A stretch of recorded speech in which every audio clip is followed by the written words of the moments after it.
Good afternoon, my friends. Thank you for being here with us. More episode of Kardec After Lunch, hosted by Kardec Radio. And if you allow me to make some announcements, please don't forget to download the app, Kardec Radio, and enjoy the programs and podcasts. Also, if you have some questions, feel free to interact with Kardec Radio Twitter account, sending questions, comments, suggestions. And know that all this work is done by volunteers, but there are costs associated with web and app hosting, along with broadcast and publishing. So please be kind and donate so this work of love may continue for many years to come. God bless you. Additionally, we have Kardec After Lunch, part of spiritismstudy.org, have been invited to broadcast along with Discover Spiritism Network, and our videos, or weekly videos, Monday through Friday, have been kind of syndicated and also streamed live to the YouTube channel, uh, and also to Facebook Live. And we are on school vacation now. Hi, Mike. Love you. We're in school vacation now, and because of that, we are actually able to honor the namesake of our show, Kardec After Lunch. And as it was intended from the get go, I would like to make this show really try to coincide with most people's like lunchtime, at least in the US. So next week, we're going to be moving our weekly show, Monday through Friday, to 12:30 uh, or thereabouts. We're going to try to also coincide with Kardec Radio. That way, we are able to, and if we have to, we'll make changes. That way, we'll make just one broadcast and be able to reach all those channels at the same time. Hi, Karina. Thank you for being with us. And uh, but because our show on Kardec Radio is weekly, and our other efforts are Monday to Friday. So on Monday to Friday on Spiritism Study, we're able to read one Kardec book each day. So starting with the Spirit's book on Monday, and finishing with Genesis on Friday. Hi, Rihanna. Thank you for being with us. So I'm still thinking about different ways that we can kind of cover some, um, let's say, a book that is not easily or commonly talked about, because I see that there are many shows, many live programs already deal with Spirit's book, gospel, and whatnot.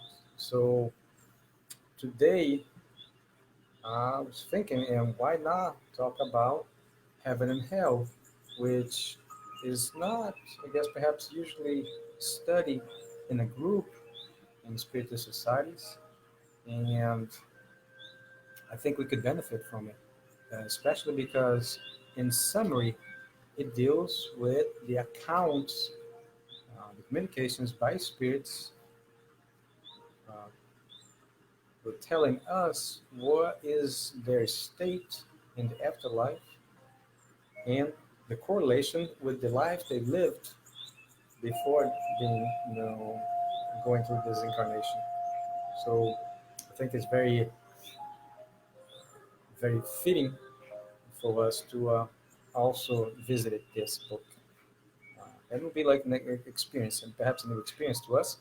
But feel free to interact, as many of you have done already, and let us know, perhaps, if this suits your needs or if it doesn't suit your needs, and how can we adapt our efforts to better serve you. Because all in all, this effort is meant to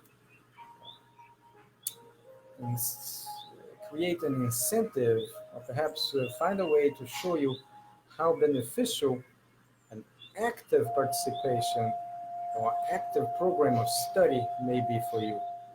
So I really like to invite you to go from the passive state of listening, or just reading by yourself or watching a lecture to actually having a program of study that you either make part of a study group, or if instead of reading by yourself, you perhaps can make part of our project.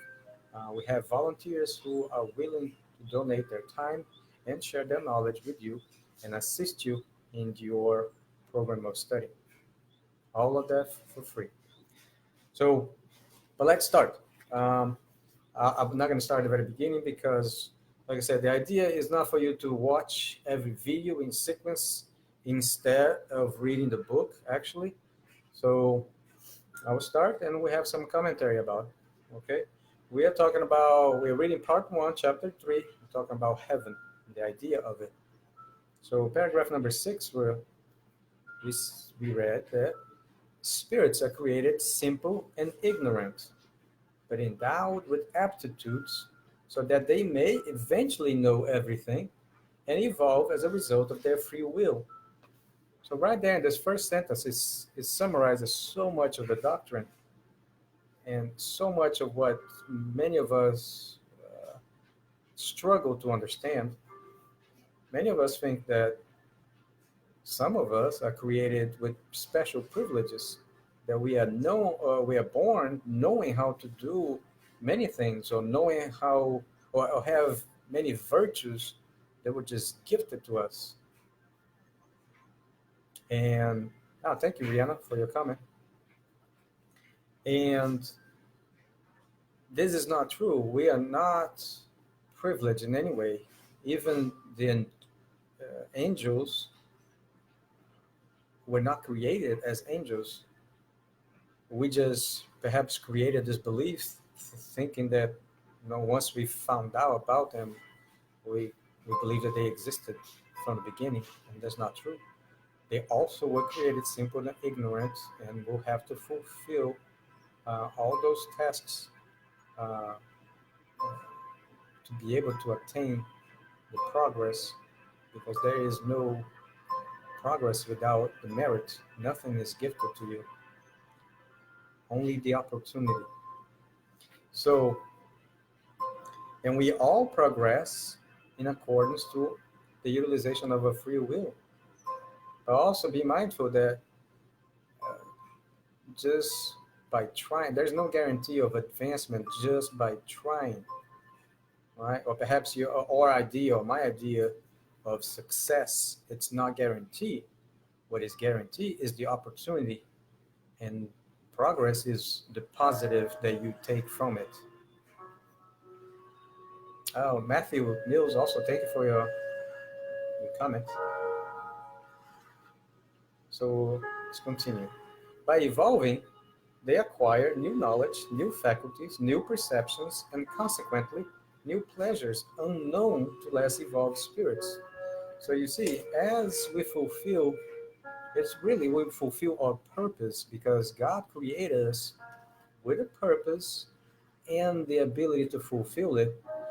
And if you were not born with the ability to fulfill that purpose, know that we have the means to acquire it, right? And it has to be through our own effort. It is part of our progress, part of our development is to seek, and you shall find. But seek is the required action. You cannot find by merely waiting for it to show in the footstep, right?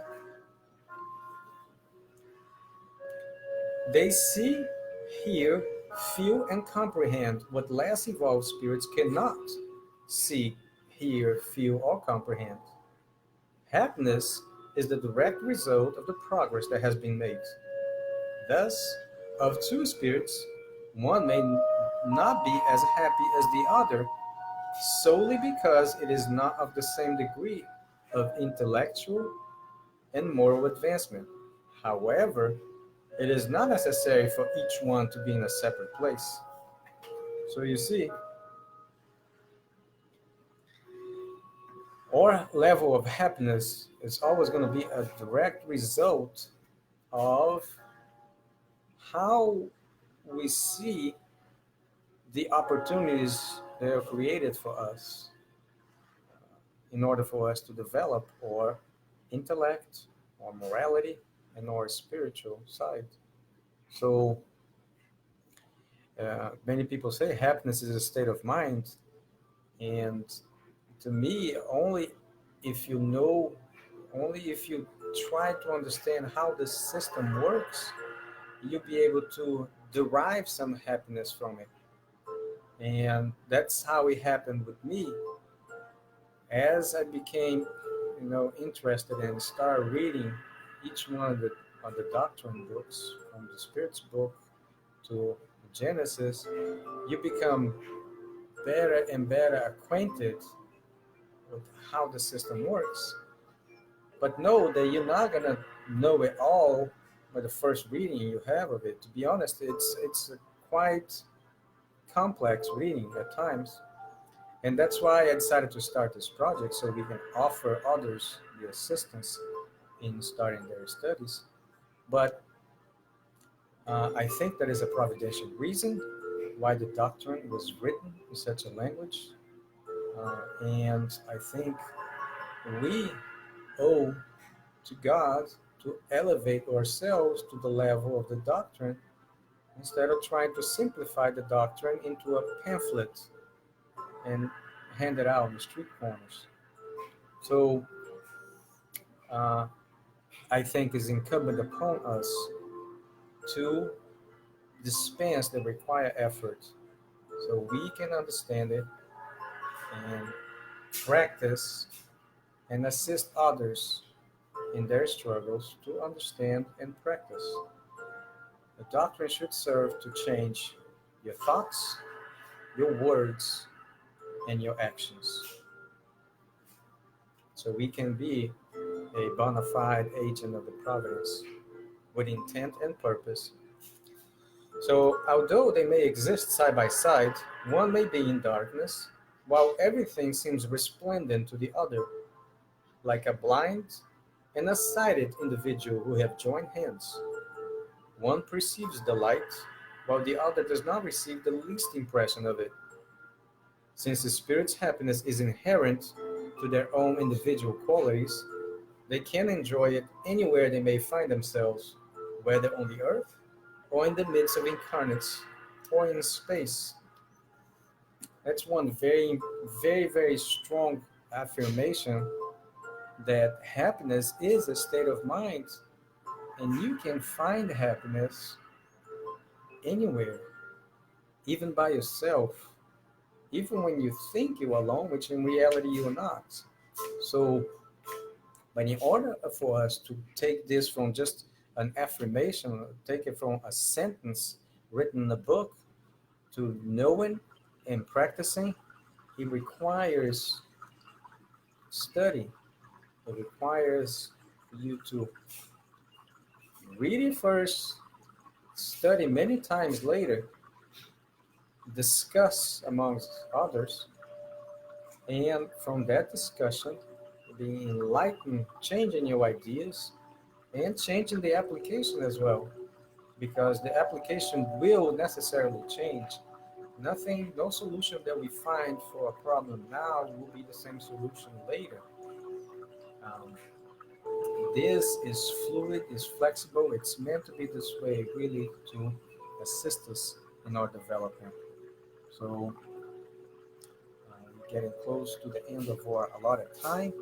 I thank for each and every one of you for viewing, participating, sharing, supporting, and know that this is meant to be really simple in order to for people to understand there is not that great of a distance between those who are watching us and those who are speaking, those who are hosting the video.